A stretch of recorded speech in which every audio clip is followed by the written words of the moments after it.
혹시 지금 정말 중요한데 차마 결정을 못 내리고 계속 미루고 있는 일 있으신가요? 아마 다들 하나쯤은 있을 거예요. 네. 뭐 이직이나 이사 아니면 어떤 관계에 대한 결심일 수도 있겠네요. 오늘 저희가 함께 깊이 파고들어 볼 자료는 바로 그 멈춤의 순간에 대한 이야기. 왜 우리는 중요한 결정을 미루는가에 대한 심리학적 탐구입니다. 보통 이런 상황에 빠지면 스스로를 막 게으르다거나 의지가 약하다고 자책하기 쉽잖아요. 맞아요. 저부터도 그래요. 하지만 오늘 살펴볼 자료들은 그게 아니라고 딱 잘라 말합니다. 결정을 미루는 행동은요, 단순한 습관의 문제가 아니라 우리 뇌와 마음이 보내는 아주 중요한 신호일 수 있다는 건데요. 오늘은 그 신호의 진짜 의미를 파헤쳐보고 이 껄끄러운 상황을 어떻게 관리할 수 있을지 들여다보려고 합니다. 관리라는 표현이 흥미롭네요. 이게 꼭 없애야 할 문제가 아니라는 뜻처럼 들리는데요. 네, 바로 그겁니다. 좋습니다. 자료를 보면 가장 먼저 나오는 이야기가 미루는 행동의 핵심에는 게으름이 아니라 두려움이 있다는 건데 이건 뭐 좀 익숙한 이야기 같기도 해요. 그런데 자료에서는 이걸 좀 더 깊이 파고들더라고요. 네, 맞습니다. 단순히 실패가 두렵다는 차원을 넘어서는 거죠. 자료에 따르면 중요한 결정 앞에서 우리가 느끼는 두려움은 잘못된 선택을 해서 돌이킬 수 없는 결과를 맞으면 어떡하지? 라는 거의 공포에 가깝습니다. 아, 최악의 상황을 상상하는 거군요. 네. 선택의 무게가 클수록 실패했을 때의 최악의 시나리오를 아주 생생하게 그리게 되는 거죠. 뇌는 그 상상만으로도 이걸 실제 위협처럼 받아들이고요. 흥미로운 관점이긴 한데 듣는 분들 중에는 그래도 결국 행동 안 하는 건 그냥 게으른 거 아닌가? 라고 생각할 수도 있을 것 같아요. 그렇죠. 그저 하기 싫은 걸 합리화하는 변명처럼 들릴 수도 있고요. 이 두려움으로 인한 멈춤과 단순한 게으름 사이에 어떤 결정적인 차이가 있을까요? 와, 아주 좋은 질문입니다. 그 둘을 구분하는 핵심적인 차이는 바로 감정적 소모에 있어요. 감정적 소모요? 네. 정말 게으름 때문이라면 그 일을 생각하지 않을 때 마음이 편안합니다. 오히려 안 하니까 즐겁죠. 하하, 맞아요. 하지만 두려움 때문에 미루는 경우는 다릅니다. 그 결정을 하지 않고 있는 순간에도 머릿속은 계속 그 문제로 가득 차 있고 엄청난 스트레스와 죄책감을 느끼죠. 그러니까 에너지를 안 쓰는 게 아니라 오히려 결정을 내리지 못하는 그 상태를 유지하는데 막대한 감정적 에너지를 쏟아붓고 있는 겁니다. 아, 그렇군요. 행동은 멈춰 있지만 속으로는 거의 전쟁을 치르고 있는 상태라는 거네요. 정확합니다. 그러고 보니까 자료에서 뇌과학 이야기가 나오던데 이게 단순히 심리적인 핑계가 아니라 실제로 우리 뇌에서 벌어지는 뭐랄까 물리적인 반응이라는 거죠. 네, 정확합니다. 아주 구체적인 반응이죠.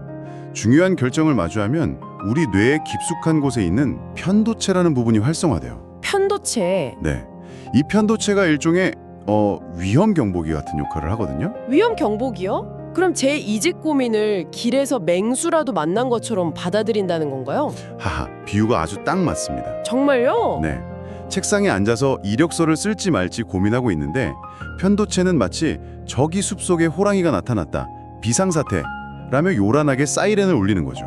와, 위험할 수 있으니 아무것도 하지 마라는 신호죠.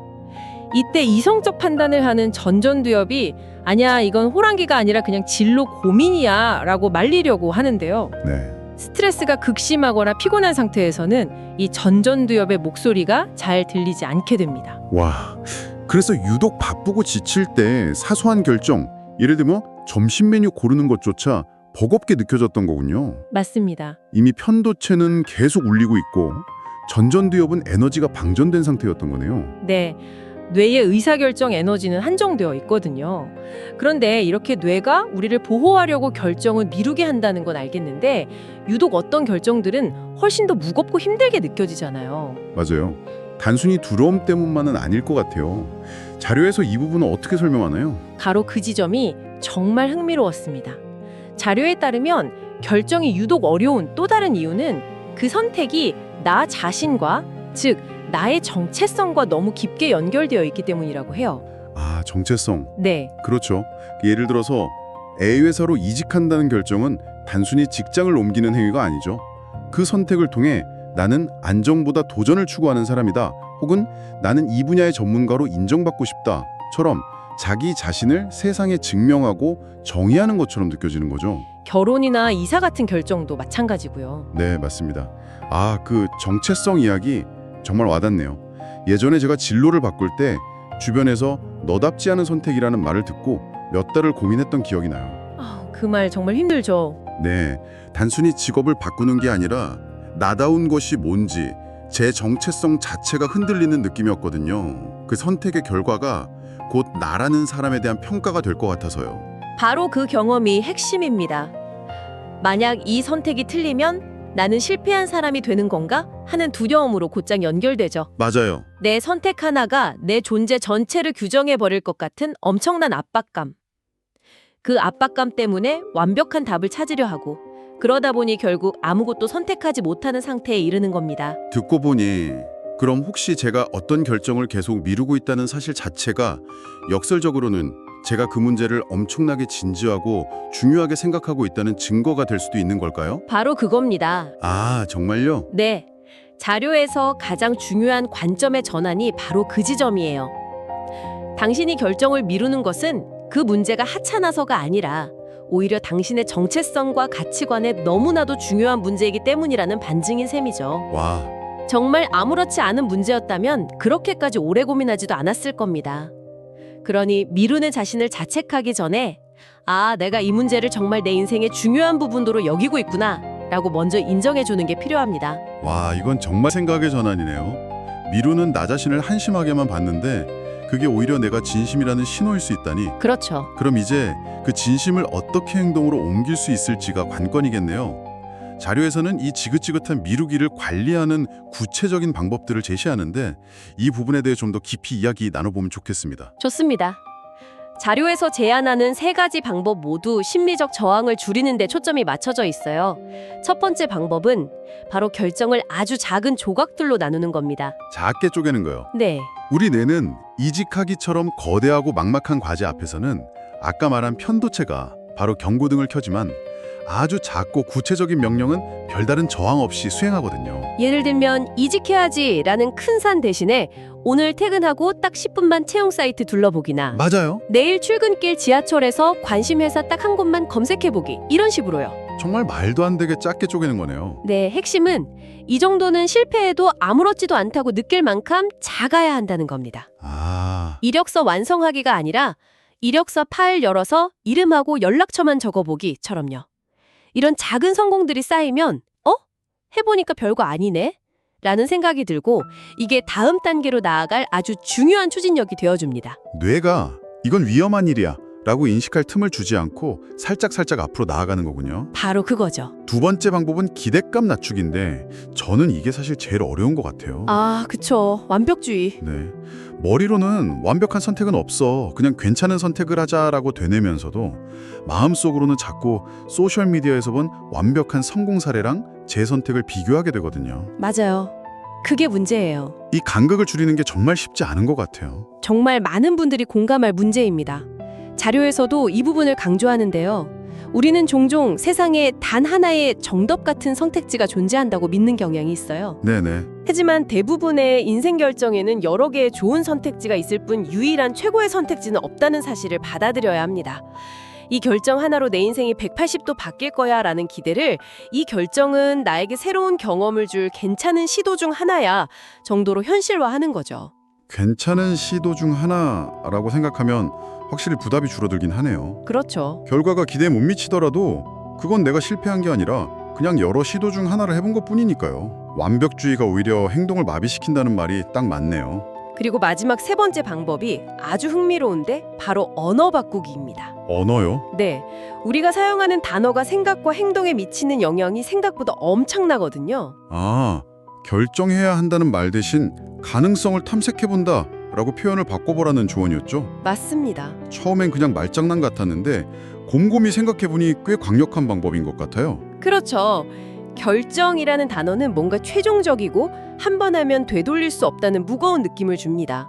실패하면 끝이라는 압박감을 주죠. 네, 맞아요. 하지만 탐색이나 실험이라는 단어는 어떤가요? 과정 중심적이고 결과에 대한 부담이 훨씬 적습니다.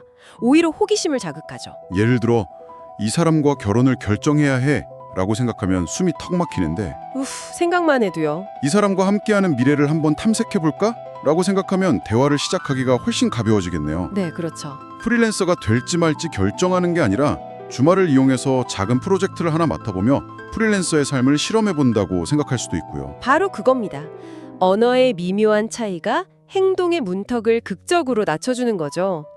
결정이라는 무거운 갑옷을 벗고 탐색이라는 가벼운 운동화로 갈아 신는 것만으로도 첫걸음을 떼기가 훨씬 수월해집니다. 작게 쪼개기, 기대 낮추기, 언어 바꾸기. 네, 이 세 가지 방법은 결국 하나의 목표를 향합니다. 결정이라는 거대한 산 앞에서 얼어붙은 우리를 작은 언덕을 하나씩 넘는 즐거운 탐험가로 바꿔주는 거죠.